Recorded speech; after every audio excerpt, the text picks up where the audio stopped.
हरियाणा को भारत का डेनमार्क क्यों कहते हैं? कैसे मिला ये नाम? आइए जानते हैं। हरियाणा किसान, पहलवान और खेती किसानी के लिए जाना जाता है। 3 करोड़ आबादी वाले इस राज्य को भारत का डेनमार्क भी कहते हैं। इसकी भी अपनी खास वजह है। जानिए इसे ये नाम क्यों मिला। राजनीति के आंकड़े में भाजपा ने कांग्रेस को पटखनी दे दी है। इस सवालों का जवाब जानने के लिए पहले डेनमार्क को समझना होगा। 59 लाख लोग की आबादी वाले डेनमार्क की कोई खवियाँ है, लेकिन इसे दुनिया भर में दूध के उत्पादन के लिए खास तौर पर जाना जाता है। डेनमार्क दूध के उत्पादन में इतना आगे क्यों है, इसके पीछे भी वजह है। यहाँ के डेयरी फार्मर दूध उत्पादन के लिए नई नई टेक्निकों का इस्तेमाल करते हैं। सालों दर साल इसमें सुधार करते आए हैं। डेनमार्क में डेयरी इंडस्ट्री से जुड़े किसान और ब्रीडिंग प्रॉब्लम्स का समाधान बताने वाली कंपनियों साथ मिलकर काम करती है। नतीजा ये दूध और मिल्क प्रोडक्शन में दुनिया के कई देशों को मात देता है। हरियाणा कैसे बना भारत का डेनमार्क? डेनमार्क के दूध उत्पादन के बनते रिकॉर्ड ही हरियाणा को ये नाम मिलने की वजह है। हरियाणा देश की उन राज्य में से आगे है जो दूध उत्पादन में रिकॉर्ड बना रहे हैं। डेनमार्क की गाय से हर साल 5 से 6 मिलियन किलोग्राम दूध मिलता है। यहाँ से विदेश भेजी जाने वाली चीज़ों में 20% तक डेयरी प्रोडक्ट होते हैं। इसमें मिल्क प्रोडक्ट्स, चीज़, बटर और मिल्क पाउडर शामिल है। वही हरियाणा की डायरी मार्केट की वैल्यू 585 बिलियन आंकी गई है। यहाँ दूध गाय और भैंसों से आता है, जो औसतन रोजाना 10 से 15 लीटर दूध देती है। यहाँ डेयरी इंडस्ट्री क्यों इतनी फूल रही है, अब इसके कारण को भी समझते हैं। दशकों से यहाँ खेती किसानी के साथ पशुपालन का चलन रहा है। धीरे धीरे इसे उद्योग के रूप में विकसित किया गया।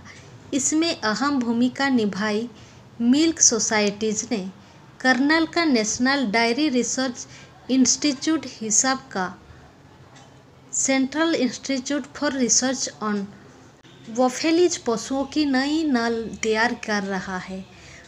हरियाणा में डेयरी इंडस्ट्री की इस रुतबे के कारण राज्य को भारत का डेनमार्क कहा जाता है। हालांकि हरियाणा की पहचान यही तक शामिल नहीं है। वो चीज़ें जो हरियाणा को अलग बनाती है। खेलों में सबसे ज़्यादा मेडल लाने वाली हरियाणा की पहचान IT हब के तौर पर भी बनी है। इसके अलावा ये मैन्युफैक्चरिंग में भी आगे है। यहाँ passenger car, motorcycle, mobile crane, tractors का निर्माण होता है। अनाज के मामले में ये भारत का दूसरा सबसे बड़ा कंट्रीब्यूटर है। हरियाणा की वैदिक भूमि भारतीय संस्कृति सभ्यता का अदम्य स्थल रही है। ये वो राज्य है जहाँ ब्रह्मा ने प्राचीन यज्ञों किया और ब्रह्मांड का निर्माण किया। विज्ञान कहते हैं 15 बिलियन वर्ष पहले आदि मानव हरियाणा शिवालिक में रहता था।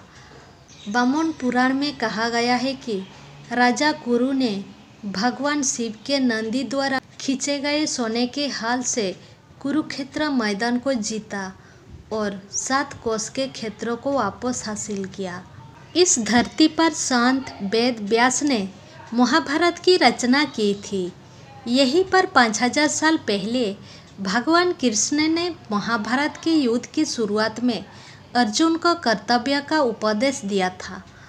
महाभारत युद्ध से पहले कुरुक्षेत्र में 10 राजाओं का युद्ध हुआ था, लेकिन ये धर्म के सर्वोच्च मूल्यों के लिए लड़ा गया युद्ध था। ये क्षेत्र उत्तर भारत का प्रवेश द्वार होने के कारण कई युद्ध का स्थल रहा है। जैसे जैसे समय बीतता गया, भूमि पर निर्णायक युद्ध लड़ गए। 14वीं शताब्दी के अंत में तैमूर ने इसे क्षेत्रों से दिल्ली तक एक सेना का नेतृत्व किया। मुगलों ने वर्ष 1526 में पानीपत की ऐतिहासिक लड़ाई में लोधिया को हराया। 18वीं शताब्दी के मध्य में मराठों ने हरियाणा पर अपना आधिपत्य स्थापित कर लिया था। अहमद शाह दुरानी की घुसपैठ, मराठा आचार्यों और मुगल साम्राज्य का तेज से पतन ब्रिटिश शासन के आगमन का कारण बना। हरियाणा का इतिहास एक वीर, धर्मी, स्पष्टवादी और स्वाभिमानी लोगों के संघर्ष की गाथा है। प्राचीन काल से ही हरियाणा के लोगों ने अपनी वीरता और पराक्रमों के साथ आक्रमणकारियों का प्रहार झेला है। भूमि के पारंपरिक गौरव और महानता को बनाया रखा है। प्राचीन काल की युगांतकारी घटनाएं 1857 में भारतीय स्वतंत्रता के प्रथम युद्ध में शहादत, स्वतंत्रता संग्राम में महान बलिदान और दुनिया भर में देश का नाम रोशन करते हुए खिलाड़ी इतिहास बना रहे हैं।